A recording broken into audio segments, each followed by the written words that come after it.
have a nice cup of tea or a glass of mulled wine, a chocolate biscuit, a mince pie even, and take a trip with us down memory lane this morning on the Sunny Sessions. We're going to be looking at Christmas traditions and things that we did back in the day in the 1980s. There were some great toys. Oh, brilliant, yeah, really good. And our bikes were always good as well. Yeah, Lee and Sue from Choose 80s will be chatting to our Sunnybank reporter Alex later. So hello and welcome to the Sunny Sessions. Today we're joined by Lee and Sue from Choose 80s. So are there any Christmas adverts from the 80s that are standout memories? Oh, Woolworths. Oh, yeah. It's got to be one of the biggest ones. Have a cracking Christmas at Woolworths, the cracker of a Christmas shopping spree. Woolworths prices, many of them cracked down Christmas. Woolworths is the place to be. It was so much fun. There was a marching band type thing, wasn't it? And there were celebrities, you know. Jeff Capes was in there. The old strong man that used to be surprising people around the aisles. There was Joe Brown. Cracking Christmas at Woolworths, the cracker of a Christmas shopping spree. Cracked down prices, is it any wonder at Christmas? Woolworths is the place to be. What they did, they used the big names of the time to promote their items that they had for sale for Christmas. And they'd be saying, oh, look, get this hairdryer for Mum. This is great, this new hairdryer. Or, you know, tapes for Dad. Yeah. Like, they weren't great presents, were they, really? But it was a lot simpler back there. And you know the jingles, there'd be some really catchy jingles, wouldn't there? Yeah. You know, that's the wonder of Woolies. That's the wonder of good old Woolies.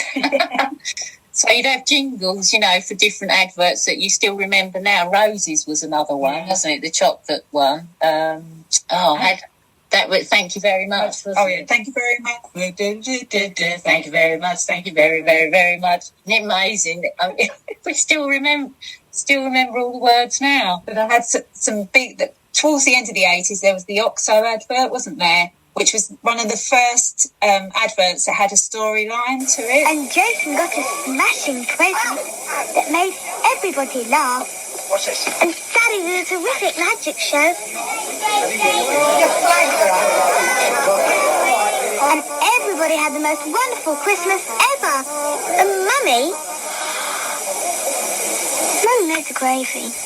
That's it, yes, because After Eight started it, because there was a storyline around a Christmas table, and I think a guy had his eye on one of the ladies and he dropped her a note in the empty After Eight wrapper, but another lady, an older lady, took it, and she said, oh, you know, she thought he was making a pass at her. And, Regarding toys in the 80s, are there any toys that you can remember, like the must-have toys, like the most popular toys? Oh, so many. Yeah, I love my roller boots because that was a really big thing. You had skates in the 1970s, just skates, but then they progressed in the 80s to roller boots, which had a stopper at the front. They looked more like ice skating boots with wheels on. Oh, the hours I spent on the streets in my roller boots. Really colourful. And when you took them off, it still felt like you were wearing them. Did you feel that? Yeah. You'd be walking along, you'd think, oh, am I rolling along? So that was a big one. Yeah. And the Walkman obviously was brought out in the 80s, and that was a massive step, because before you had to be indoors, you had to be round the tape recorder or the record player. But this was a real thing for teenagers because you suddenly had portable music. Yeah. You could go out on the street, listening to your favourite artist. It was a real game changer. Oh, it definitely was. One of the And we are stepping into the time machine and going back and taking a trip down memory lane, looking at retro Christmas traditions and the things that used to happen, particularly back in the 1980s. And let's go back to that conversation now. Our Sunnybank reporter Alex talking to Lee and Sue from Choose 80s. The other big thing was the one about the Rubik's Cube. Oh gosh, yeah. I cracked it. I don't know how you did that, Sue. I don't know how I did that. It was sheer determination and hours of, combinations, but I actually cracked it. I didn't want to change it. That sat there on the side, and I thought, I'm not going to move it. Do you remember the shaker maker? Oh, yeah. So it was plaster of Paris, and you shook it, and you made a mould, and then you painted it. So I had a Paddington one. I had a Magic Roundabout one. I mean, that's going back a bit. But the board games were brilliant as well. You know, Mousetrap. That was such a good game. Operation. And, they were the big ones at the time. Kaplunk. And Perfection. Oh, yeah, Kaplunk. Yeah. Perfection. When all the bits shot up. Oh, there were some great toys. Oh, brilliant. Yeah, really good. And our bikes were always good as well. My brother was lucky to have a chopper, and I've got a Tomahawk. I had a Grifter, which was like the tractor of the bikes. Very sturdy. Hello, I'm the new Rally Grifter.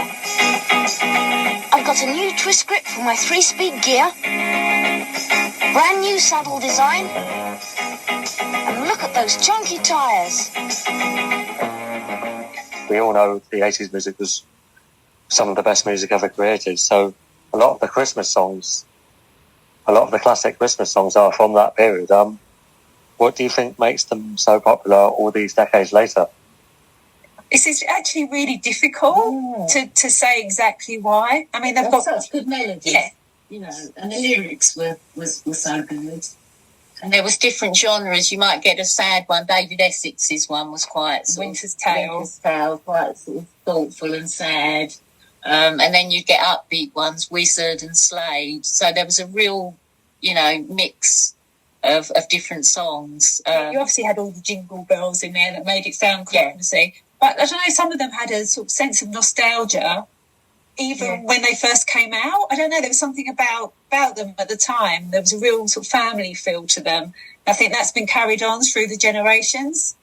That's it. And I think even when we were growing up, you had a canon of Christmas songs like Bing Crosby. White Christmas. So for now, those years before the 80s were still going strong. Your mum and dad would get your albums at the Christmas album out, and there'd be Bing Crosby and all those greats on there. So I think it just adds to that big canon of Christmas songs. And to say why they're special, I really don't know. I mean, they were big artists that did the really massive songs of Slade, which was obviously 70s, and Wizard. Then you go into the 80s with Wham, Band Aid. I mean, that sort of transcends all of them in the way that there were so many artists involved, and they were the big artists of the time. Because not every year, did your artist produce a Christmas song, but this one year, all the different artists that everybody loved was on one Christmas song. So that was like a great Christmas present for us, because you'd watch out for your fave, on the lineup. So that was a chance for everyone to have a Christmas number one. Whenever I watch the making of that single, I get goosebumps. It was that big a thing at the time. And it was so huge. Whenever that comes on, when you're going around the shops at Christmas and you hear that, I just get this lovely warm feeling inside. Yeah, it brings you right back to those times, doesn't it? How would you say Christmas has changed over the past 40 years or so? I think it was a bit simpler then. I mean, nowadays, for example, the advent calendars then was a simple open the door and you'd get a little picture of, say, a Christmas pudding. Robin. But for you, that was you really look forward to each day. Yeah. And you'd think, oh, wow, and it had glitter on. It was quite simple, but really you loved it. Now it's got all whistles and bells. There's chocolate. My daughter used to love the chocolate ones. Yeah. There's big names now that do cosmetic, advent calendars that cost sort of hundreds of pounds. So I think commercially it's completely different now. It's much more commercialised. It's all about the gifts more than the experience, I suppose. And one of the things that I always think about is TV, how that back in the day, everybody used to watch the same TV programme. You knew that everyone was sitting down on Christmas night watching James Bond or the big Christmas premiere of the time. But now, because technology has moved on so much, now we can watch anything we want at any time. So that unity that we had at Christmas time, where we're all together. You'd have the Queen, give a Queen speech. You probably wouldn't be paying any attention because you're playing with all your toys, but you'd have the Queen's speech, then the Bond movie that you were all really looking forward to. And you'd know that the whole nation were watching James Bond, Roger Moore or Sean Connery. I think the only time you get that now is maybe with an England football match where you know all the country are watching the same thing, but you don't really get that sense of unity. No, anymore. not so much, sadly. No, it was a real strong feeling, wasn't it? I'm loving this trip down memory lane on Sunnybank Porter Alex, chatting to Lee and Sue from Choose 80s. And this trip down memory lane on Sunnybank Porter Alex, chatting to Lee and Sue from Choose 80s, and they'll be choosing a couple of their favourite Christmas songs on the programme later. The simpler things, for example, now you buy these big stockings to use as Christmas stockings. Back then, it was our dad's socks. Yeah, and I had a pillowcase. For the socks.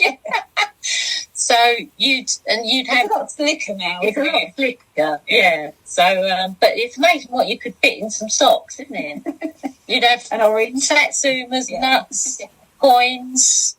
For me, the magic of Christmas was, opening all the presents under the tree, seeing like the Hamleys bag with the soldiers on. Yeah. That for me was magical, to see that under the tree. So it was simpler times. Yeah. I think. What would you say evokes you guys in the Christmas spirit and makes you realise that Christmas is on its way? All the music in shops before you've even put your own Christmas tree up, and the buying of the advent calendar for me, getting that for my children, and getting ready to open that first door. Yeah, and I think once the tree's up, and once all the decorations are up, and you have that first little sip of sherry, you think, Christmas is coming. It's here. I think when my boys were growing up as well, the Christmas nativity plays and all the Christmas shows and carol concerts, that's the thing that really makes you feel Christmassy. Yeah, definitely. If you could choose one Christmas song that would be your favourite, which one would it be and why? I think for me it would be Wizard. I wish it could be Christmas every day, because as a kid, I remember thinking that. I remember thinking, why does Christmas have to finish? I wish it could happen every day. So for me, it would be that. That really evokes the magic of childhood Christmases. And for me, you can't. Although I like Wham! Last Christmas, it'd have to be Band Aid. It's just amazing, just spine tingling. So, Lee, thank you very much for coming on today, and Merry Christmas and Happy New Year. You're very welcome. Thank you, Alice. Happy Christmas to you. Thank you, and a Happy New Year. Lee, thank you very much for coming on to. Well, could you please tell us what Choose 80s is all about? So we're 80s music journalists who interview 80s pop stars, we review 80s gigs, and we post them. We've got our own YouTube channel. We also post online on Facebook, on social media and Twitter. So we've been doing it for the past over a decade now, but we're originally news journalists from the 90s onwards. We both met on a local newspaper, didn't we, back in the day? So we've always loved 80s music. We've got a real passion for it. So we thought, why not combine the two, the journalism and the 80s music, and do what we love doing? So it's been a fantastic time over the last 10 years. We've got to meet some of our heroes, lots of our heroes, and enjoying the music that we really, really love. All the artists we go on Top of the Pops, we now still see. That's it, and it's great keeping the magic alive, because we go to the Rewind Festival and a couple of other retro festivals, and to see all people our age still enjoying that music is fantastic, because it's going to have a shelf life, so it's just enjoying it while we can, really.